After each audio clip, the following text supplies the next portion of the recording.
The most difficult part about being in business is that you have to work with humans. You have a lot of people that says like ChatGPT and AI in general is going to replace like a lot of jobs, is going to replace what we do. It's not necessarily true. Like the fundamental of every job is to work with people. Whether you work in a corporate, whether you work in a startup or you have your own business, at the end of the day you have to work with people. You're never your own boss. You always work for someone. So whether you have to work for someone or whether you have to work with someone. And in there, like, there is multiple things to discuss about. In all cases, you will always have to work with humans. So one of the things that we have to do is to be sure that we understand the psychology and behavior of people, because this is how it can help us to work with different people. Now, there is one thing that I never understood, is that people give away the control that they have and put it in the hand of someone else, and then complain about the fact that the things are not happening in the way they want. And this is something that baffles me, because at the end of the day, everything is there to be taken. If nobody takes something, if nobody wants to take the responsibility, there is nothing blocking you from taking. And this is how I built almost all my career. I took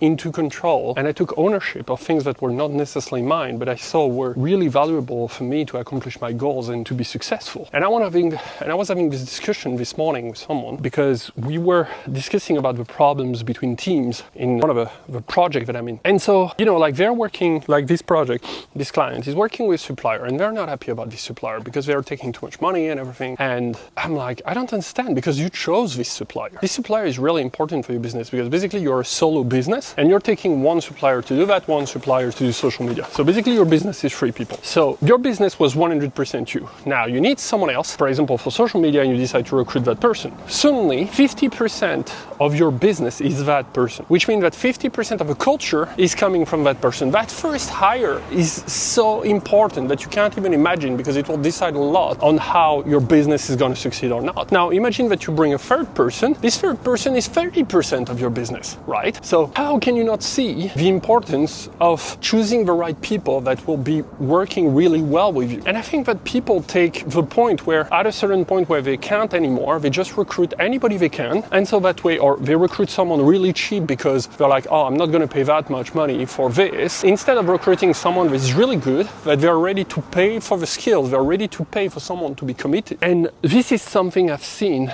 in a lot of startups also, in the way they were recruiting people, where they were recruiting people based on the salary and not based on culture fit or not based on competency. But now there is also the other thing. You can't expect someone that you're recruiting, whether it's in a business, in a corporate, or whether it's in a startup again, or in a solo business, to care more about your business than yourself. If you don't show up, if you don't care, if everything that you show is that you're taking a good time, you're not showing up, you're like thinking about things, you're not following up on things, you're not leading the business, you're not telling to people what they should do, you're not directing the troop like a general, and then after that, you're surprised that people don't do the job. You're surprised that people are not committed. How is that even possible? If you're someone that is leading a team, whatever the format it is, whether it's your business or whether it's in a corporate, and each time your team needs you, you're not there. How can you expect your team to respect you?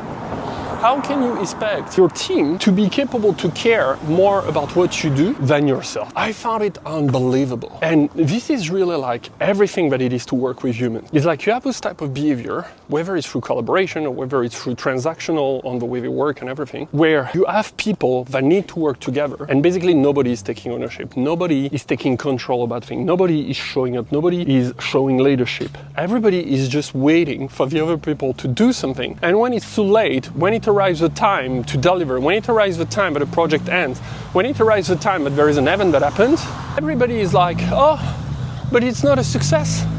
No shit is not a success. No shit is not a success. Like, seriously, like, I see each time that people are spending so much time on things that don't matter. Nobody gives a fuck about the promotional video. Nobody gives a fuck about a website. It's not the way it works. It's not this that makes the success of a business. What makes the success of a business is that every task is happening when they should happen. They happen every day. And by the long run, brick by brick, you're building a business. Not because suddenly you're like, oh, I made a cool post, or I made a cool video, or I made a cool image. Nobody cares. Seriously, nobody cares. In the speed that we are going on right now, this was true like 20 years ago, okay? The context is totally different. We live in a high velocity, high speed, high consumption of information. People want to consume it. They consume so much different type of information, consume so much. So the small post, but the lifespan is going to be 40 seconds, it's going to be 2 hours on your Instagram, nobody cares. Nobody cares. Just put it out, start again tomorrow, right? And this is something I'm learning also by myself because, my image counts a lot. I was having a discussion with my coach today about my image and about the fact that I have trouble, to put out like this kind of video out because this kind of video are a bit raw. They're not scripted. They're just me walking in the street, talking to you. And this is really hard for me. But what I'm noticing is that it's better that it's out, that you get the idea out. And for the people that are going to listen to it, they may going to find some value into it. And I hope you're going to find some value in saying that at the end of the day, it's your responsibility, right? And the rest doesn't matter. What matters is that you reach the point that you want to reach. Nobody will be there to help you accomplish anything that you want. Most of the people are takers, they're not givers, which means that they will take as much as possible from you without giving you anything. And it will still require that you give even more. So you have to protect your dream. You have to protect what you want to do for yourself. Because nobody will do it. Whether you work for yourself or you work for someone. And someone will take everything that you have to offer without thinking about what you have to do for yourself. So work for yourself, think about your objective, think about your vision, and make it happen. Take ownership in everything that you can, whether it's your work, whether it's a startup, whether it's anything that you do, take ownership and succeed. That's the best way you can prove anybody wrong.